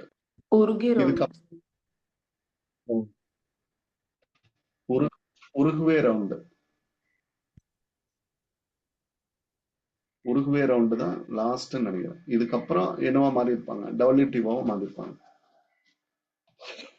Okay, அது மட்டும் இல்லாம பாருங்க WTOல இந்தியா மோஸ்ட் ஃபேவர்டு நேஷனா இருக்காங்க. MFNனா மோஸ்ட் ஃபேவர்டு நேஷன். நம்ம வந்து ரொம்ப வர்த்தகத்துல அவங்க கூட ரொம்ப இணக்கமான உறவை வச்சிருக்கோம் அப்படின்றது. நிறைய ஃப்ரீ ட்ரேட் ஏரியாவில் இந்தியாவையும் ஒரு பகுதியாக வச்சிருக்காங்க. Free trade area trade blocks உருவாக்குறதுல நிறைய சைன் பண்ணியிருக்கோம். நம்ம ஃப்ரீ ட்ரேட் ஏரியாவில் நிறைய சைன் பண்ணியிருக்கோம் இந்தியாவை பொறுத்த வரைக்கும். சாப்டா, ஈப்டா இதெல்லாமே பார்த்தீங்கன்னா இவங்களுடைய முயற்சி தான், WTOனுடைய முயற்சி. இதெல்லாம் ட்ரேட் பிளாக்ஸ் அப்படின்னு சொல்லுவாங்க. Trade blocs, free trade area. நம்ம இதுக்கு முன்னாடியே நம்ம படித்தோம், நேற்று மார்னிங் படித்தோம். Free trade area, customs union, common market, economic union. அதை பத்தி சொன்னோம் இல்லைங்களா, அதனுடைய விளக்கம் இங்க வருதுங்க. கஸ்டம்ஸ் யூனியன் அப்படின்றது ஃப்ரீ ட்ரேட் ஏரியானா ஃப்ரீயா எந்த ஒரு நோ டேரிஃப், அதுதான் ஃப்ரீ ட்ரேட் ஏரியா. அடுத்தது கஸ்டம்ஸ் யூனியன் அப்படின்னு பாத்தீங்க அப்படின்னா ஃப்ரீ ட்ரேட் ஏரியாவில் வித் நோ டேரிஃப் எமங் இது ஜீரோ டேரிஃப்ல உள்ள வருவாங்க, அல்லது காமன் எக்ஸ்டர்னல் டேரிஃப்ல உள்ள வருவாங்க. இங்க டேரிஃப் விதிக்கப்பட்ட காமனா இருக்கும், எந்த நாட்டுக்கும் பொதுவானதா இருக்கும். Benelux, Belgium, Netherlands, Luxembourg. Common market அப்படின்னா FDAவும் இருக்கும், கஸ்டம்ஸ் யூனியனும் இருக்கும். இதுல சில மாற்றங்கள் கொண்டு வந்திருப்பாங்க. காமன் மார்க்கெட் நேத்திய காலையில வகுப்புல இது நடத்திருப்போமா. ஜாகிரபிக்கல் ஏரியா, லேபர் கேபிட்டல் ஃப்ரீயா மூவ் ஆகுமா. இதுதான் இந்த ஒரு வார்த்தைக்கு இதுதான் அர்த்தம். காமன் மார்க்கெட்னா free movement of labour and capital. Economic union அப்படின்னு பாத்தீங்கன்னா common market with custom union. Participants have both common policies. Common நாடுகள் என்ன பண்ணிருப்பாங்க, common policies on product regulation, movement of goods and services, factor of ப்ரொடக்ஷனும் இருக்கும். Economic union. இதுக்கப்புறம் தான் political union வரும். ஃபுல் இன்டகிரேஷன் அப்படின்றது எக்கனாமிக் யூனியன். இதுக்கு பேர் ஃபுல் இன்டகிரேஷன் அப்படின்னு சொல்லுவாங்க. டெஸ்ட் கொஸ்டின் கூட நீங்க கொடுத்துருப்பீங்க. இதுக்கு அடுத்ததா பாத்தீங்கன்னா பொலிட்டிக்கல் யூனியன் இருக்கும். நாடுகளை ஒட்டுமொத்தமா ஒன்னா இருக்குங்க. Okay, political institution. இதுக்கப்புறம் வரதெல்லாம் இதை பத்தி நம்ம தெரிஞ்சிருக்கணும். சார்க், அதனுடைய ஹெட் குவார்டர்ஸ் காத்மாண்டு, நேபாள் இல்லையாங்க. நேபாளத்துல காத்மாண்டு. 1985 இயர் எல்லாம் மறந்து போயிருமா, கொஞ்சம் நல்லா ஞாபகத்துல வச்சுக்கோங்க. ASEAN, ASEAN 67 Bangkok. Okay, BRICS Shanghai 2001. இதுல ஒவ்வொரு என்னென்ன நாடெல்லாம் இருக்கு அப்படின்றது எல்லாமே பார்த்துக்கணும். சார்க்ல வந்து இந்தியா இருக்கும், ஏசியான்ல வந்து இந்தியா இருக்காதுங்க. இதுல வந்து India is not a member ASEAN. Okay, South Asian cooperative SAARC, தெற்காசிய கூட்டமைப்பு நாடுகள். அவங்க எல்லாம் சேர்ந்து 8th டிசம்பர்ல உருவாக்கிட்டாங்க. வாட் இஸ் வாட்டர் மட்டும் படிங்க, எக்ஸ்ட்ரா எதுவும் தேவையில்லை. ஓகே, இதுல நாடுகள் பாத்தீங்கன்னா Bangladesh, Bhutan, India, Maldives, Sri Lanka. 8 member Nations இருக்காங்க. சார்க்கினுடைய செக்ரட்டரியேட் காத்மாண்டு. உருவாக்கப்பட்டது பாத்தீங்கன்னா 1687.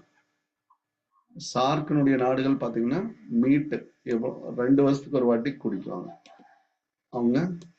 தேர் meet and discuss their host. அப்ப இந்த மீட்டிங் 20th சம்மிட்டை பாத்தீங்க அப்படின்னா ஸ்ரீலங்கா பண்ணியிருக்காங்க. சம்மிட் அப்படின்னு சொல்லுவாங்க, மாநாடு. இதனுடைய நோக்கம் பாத்தீங்கன்னா சவுத் ஆசியாவில் அவங்களுடைய இம்ப்ரூவ்மெண்ட். உலக நாடுகள் மாற இவங்க செயல்படுவாங்க அவங்களுடைய வெல்ஃபேருக்காக. ஒரு வேர்ல்டு பேங்கினுடைய சப்போர்ட் எங்க இருக்கும் அப்படின்னா சார்க்ல இருக்கும்.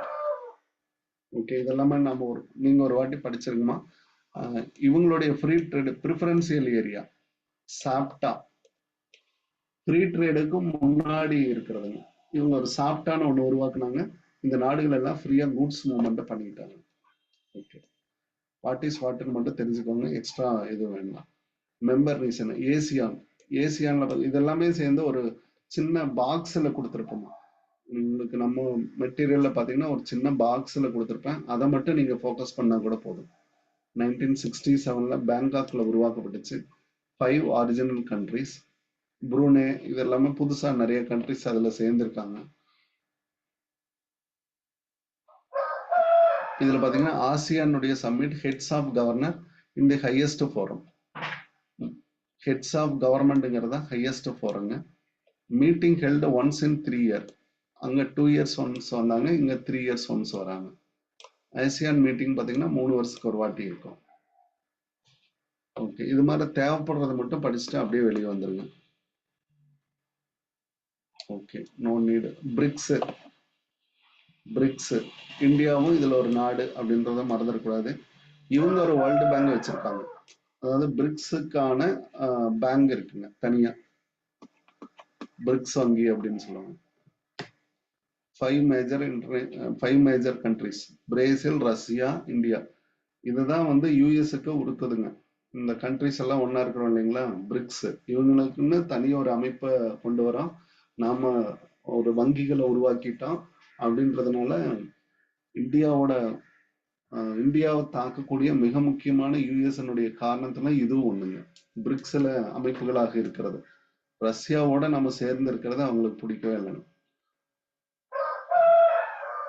நமக்கும் ரஷ்யாவுக்கும் பாத்தீங்கன்னா மிக நீண்ட பந்தம் உண்டுங்க. நம்மளோட பொருளாதார வளர்ச்சியில கட்டமைப்புகளை உருவாக்குறதுல பாத்தீங்கன்னா ரஷ்யா வந்து மிக முக்கிய பங்கு வகிச்சிருக்காங்க. அப்போ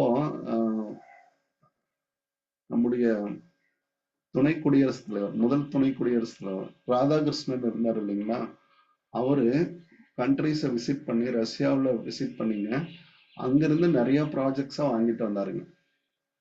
அவரு அதுக்கெல்லாம் கூட என்ன பண்ணிருக்காங்க, அவருக்கு டாக்டரேட்ஸ் அவார்ட் பண்ணியிருக்காங்க அந்த கண்ட்ரில. அதான் அதிகமான முனைவர் பட்டம் பெற்றது அப்படின்னு சொல்லுவாங்க. கௌரவ டாக்டர் பட்டம் பெற்றது டாக்டர் ராதாகிருஷ்ணன் தான். அதனால அவருடைய பங்களிப்பு வந்து இந்தியாவினுடைய திட்டமிடுதலுக்கு நிறைய சப்போர்ட் பண்ணுச்சுங்க. அதனுடைய அடிப்படையில அவரு அமைச்ச பேஸ் தான் இன்னைக்கு இவ்வளவு பெரிய வளர்ச்சிங்க. ரஷ்யாவுக்கும் நமக்கும் இருக்கிற உறவும் வந்து நீங்க நல்லா பார்க்கணும். ஏதாவது பொருளாதார பிரச்சனையை பத்தி பேசுறாங்க அப்படின்னா அதனோட பின்புலங்கள் படிச்சு பாத்தீங்க அப்படின்னா பயங்கரமா இருக்கும். ஓகே, பிரிக்ஸ் காயின்ட் இது 2001 கொண்டு வந்தாங்க. Okay, shared prosperity, global governance, அதாவது தனி அமைப்பாகவே வந்துட்டாங்க. International peace and security, World Bank, IMF என்ன வேலையை செய்யுமோ அதெல்லாம் பிரிக்ஸ் செய்ய ஆரம்பிச்சாங்க. இவங்களுக்குள்ள ஷாங்காய் சைனாவில் இருக்குங்க ஹெட் குவார்ட்டர்ஸ். ஏன்னா நாம ரஷ்யாவோட இருக்கிறது, அடுத்ததான் பாத்தீங்கன்னா சைனா ரஷ்யாவோட இருக்கிறது, எல்லாத்தினுடைய அமைப்பையும் சேர்த்து அவங்க டார்கெட் பண்றாங்க. நியூ டெவலப்மெண்ட் பேங்க், இதனால உருவாக்கப்பட்ட வங்கியினுடைய பேருங்க new development bank, formally referred as a BRICS. பிரிக்ஸ்னால தொடங்கப்பட்ட வங்கி அப்படின்னு கேட்டா new development bank. Established BRICS state. The first BRICS submit எங்க நடந்துச்சு அப்படின்னா Moscow and South Africa hosted 10th conference பண்ணியிருக்காங்க Johannesburg 2000. India became the opportunity hosting 4th and 8th summit 2012 respectively. நாமளும் 2 மாநாடுகளை நடத்தியிருக்கோம், பிரிக்ஸ் மாநாடுகளை நடத்தியிருக்கோம். India home to 43% of home population, அதாவது உலக பாப்புலேஷன்ல இந்த பிரிக்ஸினுடைய அமைப்பு மட்டும் 43% இருக்குங்க. அப்போ நாம பார்த்து சில ப்ராடக்டை நம்ம பர்ச்சேஸ் பண்ணல அப்படின்னா உலகம் முழுக்க பர்ச்சேஸே பண்ண மாட்டாங்க. ஹையஸ்ட் காம்படிஷன் நம்ம தான். அதாவது பாப்புலேஷன் ஸ்ட்ராட்டஜில கன்சியூமர் பேஸ் நமக்கு தான் இருக்கு. 21% ஆஃப் குளோபல் ஜிடிபியை நாம தான் பிரிக்ஸ் நாடுகள் தான் ஏன் பண்றாங்க. ஃபாரின் ரிசர்வ், இதெல்லாம் உங்களுடைய இம்பார்ட்டன்ஸ். ஓகே, பிரிக்ஸ் பொறுத்த வரைக்கும் கண்டிஞ்சன்ட் ரிசர்வ் அரேஞ்ச்மெண்ட் அப்படின்னு சொல்லி கொடுக்குறாங்க. அவங்க எப்படி ரிசர்வ் டிரான்சி இதெல்லாம் கொடுக்குறாங்க இல்லைங்களா, அதே மாதிரிதான் இவங்களும் பிரிக்ஸனுடைய நியூ டெவலப்மெண்ட் பேங்க் வழியா கொடுக்குறது. இதெல்லாம் ஒரு வாட்டி சும்மா படிச்சு பார்த்துருங்க போதும். ஓகே, அதுக்கப்புறம் கிளாசரி படிச்சீங்கன்னா எல்லாமே ஜஸ்டா இருக்கும் இல்லையாங்க. இந்த ஆன்சர் மட்டும் பண்ணுங்க பார்க்கலாம். International monetary was outcome of, எதனுடைய outcome? Bandung conference. Bandung conference அப்படின்றது பஞ்சசீல கொள்கைங்க. பஞ்சசீல கொள்கை அப்படின்னு சொல்லுவாங்க. பஞ்சசீல கொள்கை சார். இது ரொம்ப ரொம்ப முக்கியம். நேருஜியும் ராதாகிருஷ்ணன் அப்பா அவங்க எல்லாம் உருவாக்குனது பஞ்சசீல கொள்கை. 5 முக்கிய கொள்கைகள் இருக்கு. பிரெட்டன் வுட் கான்ஃபரன்ஸ், தோஹா கான்ஃபரன்ஸ்ங்கிறது WTO-வோட தொடர்புடையது. டங்கல் டிராஃப்ட் எதுல வருங்க? டங்கல் டிராஃப்ட் ஆர்தர் ட்ரங்கன் எதுக்காக கொடுத்தாருங்க?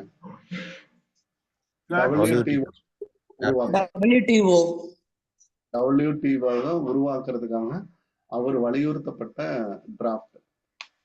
ஓகே, ஆன்சரை Bretton Wood conference. International monetary fund head குவார்ட்டர்ஸ்ங்க வாஷிங்டன் IMF இதேதான், IBRD இதேதான். ஓகே, நியூயார்க்ல இருக்கிறது என்னங்க? WTC ஆங்க. வியன்னா ஜெனீவால இருக்கிறது WTO சார். வியன்னாவுல ஏதாவது இருக்காங்க? அது ஏசியான் எங்க இருக்கு? ஏசியான் ஏசியான் வந்து எங்க இருக்குன்னு கேக்குறாங்க.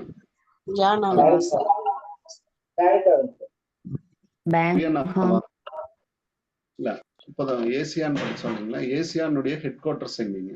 பேங்காக். பேங்காக். வியன்னாவுல எதுவும் இல்லைங்க. Okay, correct.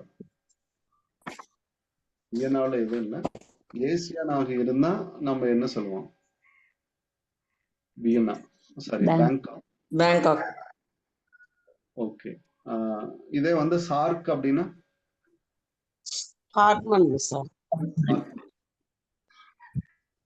சார்க் உருவாக்கப்பட்ட ஆண்டுங்க? இயர் ஆஃப்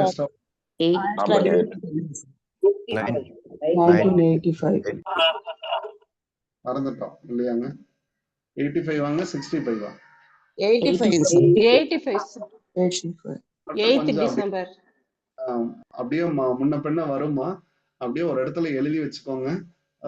நிறைய தடவைகள் படிங்க, மெமரியில ரிஜிஸ்டர் ஆயிடும். இந்த சின்ன ஹிண்ட் தான் நம்மளை ஏமாத்திடும். அப்ப மட்டும் நீங்க திரும்ப திரும்ப படிக்கிற பழக்கம் தான் நமக்கு ஹெல்ப் பண்ணும். ஒரு சின்ன டைரியில எழுதி வச்சுட்டானா கூட திரும்ப திரும்ப பார்த்துக்கிட்டே இருக்கலாம். IBRD, otherwise called as World Bank. The other name of special drawing rights, paper gold. money, பறக்கும் பணம் இல்லையாங்க? Yes sir. ஓகே, அடுத்தது which organization provide long term loan? இந்த ஆர்கனைசேஷன் இல்லம்மா, ஷார்ட் டர்ம். வேர்ல்டு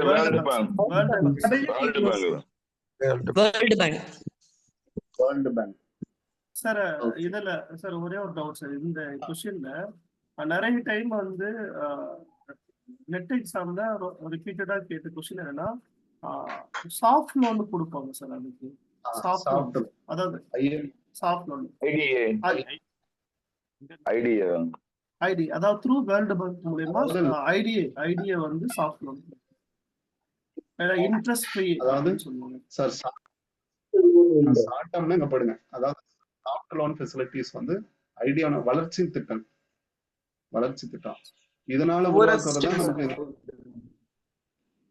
நமக்கு ஆமா.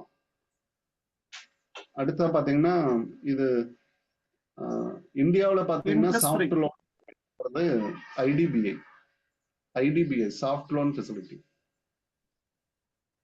இந்தியாவுல பாத்தீங்கன்னா IDBI வந்தாவே இந்த சாஃப்ட் லோன் வந்துடும், இண்டஸ்ட்ரிக்காக provide. Okay, SAARC is not a member. இப்படிதான் கேள்வி வருங்க. இந்த மாதிரி கேள்விதான் நமக்கு கொடுத்துருவோம். ஸ்ரீலங்கா, ஜப்பான், பங்களாதேஷ், ஆப்கானிஸ்தான். சார்க்ல ஜப்பான் இருக்காங்க? ஜப்பான் வராது சார். ஜப்பான் தான் வராது சார். ஸ்ரீலங்கா இருக்காங்க, பங்களாதேஷ் இருக்காங்க,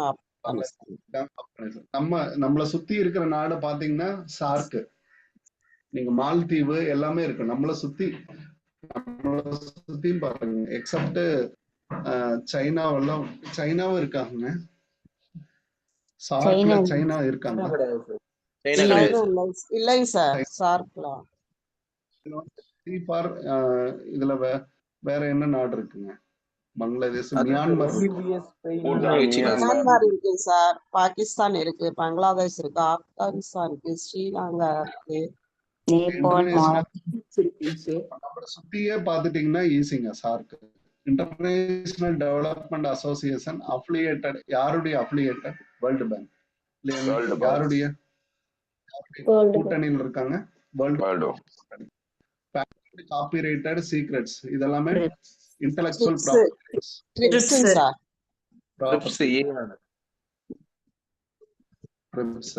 first ministerial conference meeting at 96 1996 சிங்கப்பூர்ல. சிங்கப்பூர். ஆசியன் மீட்டிங் எவ்வளவு வருஷத்துக்கு ஒரு வாட்டிங்க? 3 years ஒன்ஸ். 3 years. ஏசியன் 3 yearsங்க, சார்க் 2 years, WTO சார் அதை இன்னொருக்கா சொல்லுங்க சார், எந்தெந்த இயருக்கு? சார் சார்க் 2 years, WTOவும் 2 years மினிஸ்ட்ரியல் கான்ஃபரன்ஸ், ஏசியன் மட்டும் 3 years வருங்க. 3 years. அதுதான் நானும் மையப்படுத்துறப்ப அதை மட்டும் மையப்படுத்திட்டே வரணுங்க. ஏன்னா கேள்வியே இதுலதான் ஏதோ ஒரு இடத்துல போஸ்ட் பண்ணிடுறாங்க. Okay, which of the following not the member of SARC? சார்க்ல இல்லாத ஒரு நாடு. China sir. China. SARC meets once in a 2 year இல்லையா? 2 years சார். ASEAN இங்க கொண்டு வராங்க பாருங்க, head quarters of ASEAN Jakarta வருங்களா? Yes sir. ஜகார்த்தா இது இந்தோனேஷியாவுல இருக்குங்க. இந்தோனேஷியான்னு நினைக்கிறேன் மேபி. அதுல அந்த கண்ட்ரில இருந்து இந்த கண்ட்ரிக்கு மாத்திருப்பாங்க ஜகார்த்தா. அதை நம்ம உள்ள படிச்சிருந்தோம்னா தெரியும். எஸ் சார், இந்தோனேஷியால இருக்கு. ஆமாங்க. பிரிக்ஸ், பிரிக் காயின் பண்ண வருஷம் 2001. ஓகே. அதுல வந்து சவுத் ஆப்பிரிக்கா இல்லாம இருக்கும், அதுக்கப்புறம் சவுத் ஆப்பிரிக்கா வந்து ஜாயிண்ட் ஆயிருக்கும். Asian was created 67, 65 67ங்களா? இதுங்கதான் 67. வாங்க பாத்துருங்க. அந்த இயர் மட்டும் தயவு செய்து நிறைய இடத்துல எழுதி வச்சிருங்க. July 2018 BRICS submit held. 18ல எங்க ஹெல்ட் ஆயிருக்குன்னு கேக்குறாங்க. ஜோஹன்ஸ்பர்க். ஓகே. இந்தியாவுல 2 ஈவெண்ட் நடந்திருக்கு, 12 16 நினைக்கிறேங்க. அதையும் நினைவுல வச்சுக்கணும். அது கீழே கொடுத்திருந்தாங்க பாக்ஸ்ல. நியூ டெவலப்மெண்ட் பேங்க்ங்கிறது பிரிக்ஸோட பேங்க். ஓகே, நியூ டெவலப்மெண்ட் பேங்க்ஸ்ங்கிறது பிரிக்ஸ்னுடைய பேங்க். which of the following not comes under 6 dialogue partner? ஏசியான்ல 6 dialogue partnerல இல்ல அப்படின்றாங்க. North Korea. 6 பேர் சேர்ந்து முடிவு செஞ்சுக்காங்க. அதுல இந்தியா வந்து ஏசியான்லயே மெம்பரா இல்லைங்க, அப்படித்தானே? 18க்கு 18க்கு டி கொடுக்குறாங்க பாருங்க. North Korea. நம்ம கூட வந்து டாக் பண்ணுவாங்களாம். அவங்க வர டைலாக் பார்ட்னரா, டைலாக் பார்ட்னர் எடுத்துக்கிறாங்க. நம்ம அதை ஏசியான முழுசா படிச்சாதான் நமக்கு இந்த இடத்துல தெரியும். நம்ம ஸ்கிப் பண்ணி வந்ததுனால அதை பிடிக்க முடியாது. ஓகே, சூப்பருங்க. சார்க் அக்ரிகல்ச்சரல் இன்ஃபர்மேஷன் சென்டர், சைக் அப்படின்னு சொல்லக்கூடியது, information institution related resources was founded. உள்ள போய் கேட்டிருக்காங்க சார்க்ல. இதையும் நம்ம ஆன்சர் பார்த்துக்கலாம், அங்க போய் பார்த்துக்கலாம். Don't worry. B option 88. பினலெக்ஸ், பினலெக்ஸ் என்ன மார்க்கெட்னு கேக்குறாங்க? Common market. சாப்டா, சாப்டா ஃப்ரீ ட்ரேடுங்க.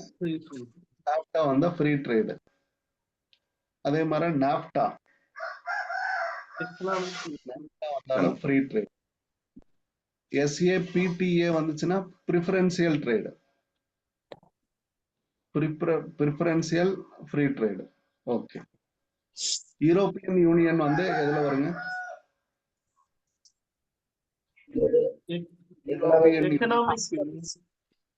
Economic union.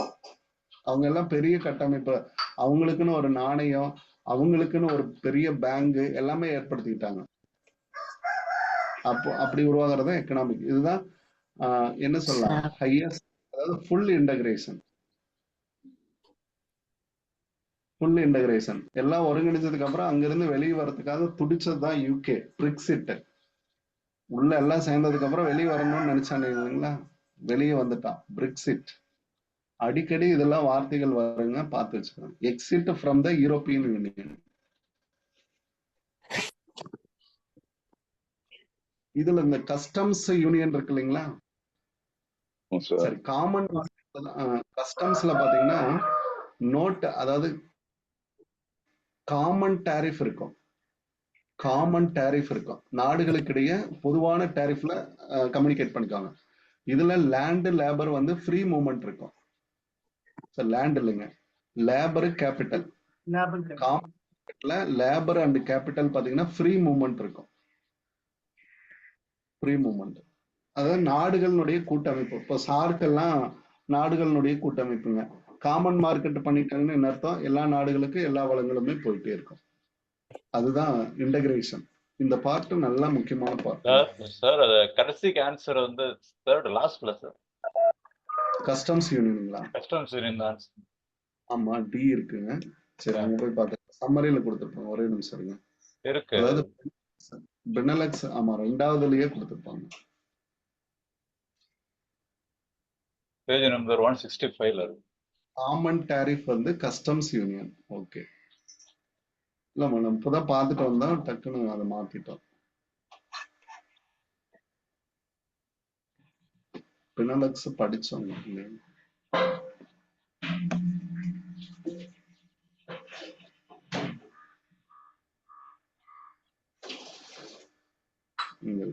பெனலக்ஸ் வந்து கஸ்டம்ஸ் யூனியன் தான். ஓகே, நாம தான் தப்பு இல்லை. Benelux customs union. Okay, fine fine, super. நாம தான் மிஸ்டேக் பண்ணிருக்கோம்.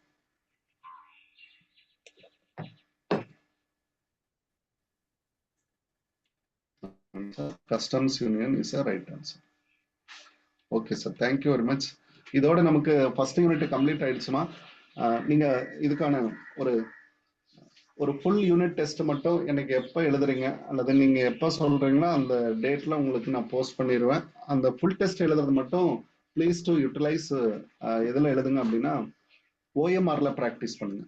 ஓஎம்ஆர் ப்ராக்டிஸ் ரொம்ப ரொம்ப அவசியம். ஃபுல் டெஸ்ட், அதாவது யூனிட் டெஸ்ட் அப்படின்றது ஒரு யூனிட் ஃபுல்லா கவரேஜ் இருக்கும். Business, environment and international trade. உங்களுக்கு கன்வீனியன்டான டைம்னா சண்டே இருக்கும் அப்படின்னா சண்டேல போஸ்ட் பண்ணி விட்டுறேன். அதாவது பிடிஎஃப் வடிவத்துல கொடுத்துட்றோமா, நீங்க என்ன பண்ணணும் அப்படின்னா ஓஎம்ஆர்ல ப்ராக்டிஸ் பண்ணணும். சாட்டர்டே சண்டேஸ் இல்லைங்க சார்? அதாம்மா, நீங்க அதுக்குள்ள படிச்சு முடிச்சிருங்க. உங்களுக்கு இதை மேக்சிமம் நான் லீவ் டேஸ்லயே கொடுக்குறேன். ஓகேங்க சார். ஓகேங்க சார். அதை பத்தி அப்புறமா டிஸ்கஸ் பண்ணலாம் சார். அதாவது நம்ம இப்போ ஓஎம்ஆர்ல எது ஆன்சர் அவங்களுக்கு தெரிஞ்சதோ அதுக்கப்புறம் என்ன ஆன்சர்னு சொல்லி அதுக்கப்புறம் லேட்டரா தெரியுமா சார்? இல்ல, நான் வந்து உங்களுக்கு வித் ஆன்சரோடவே நான் உங்களுக்கு அனுப்பிச்சிடறேன் ஒன்ஸ் பிடிஎஃப். அதாவது ஆன்சர்னா எப்படி இருக்கும், எண்டில் இருக்கும். நீங்க அதை என்ன பண்ணாதீங்க, பார்க்காம எழுதுங்க, அவ்வளவுதானே. இப்போ நம்ம பார்த்த மாதிரி. Okay sir. அதாவது நீங்க ஓஎம்ஆர் ஷேர் பண்ணி முடிச்சுட்டு அதுக்கப்புறம் நீங்களே செல்ஃப் எவாலுவேஷன் பண்ணீங்க. செல்ஃப் எவாலுவேஷன் எதுக்காக ஓஎம்ஆர் பண்றோம் அப்படின்னா சின்ன சின்ன நம்ம மிஸ்டேக் அங்க பார்த்துட்டு மிஸ்டேக்ஸை வந்து ரிடியூஸ் ஆகும்.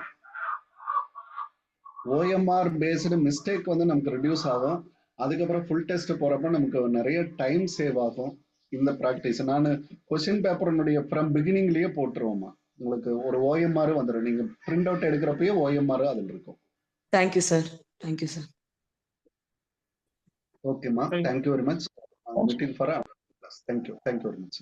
Thank you sir. Thank you sir. Thank you, sir.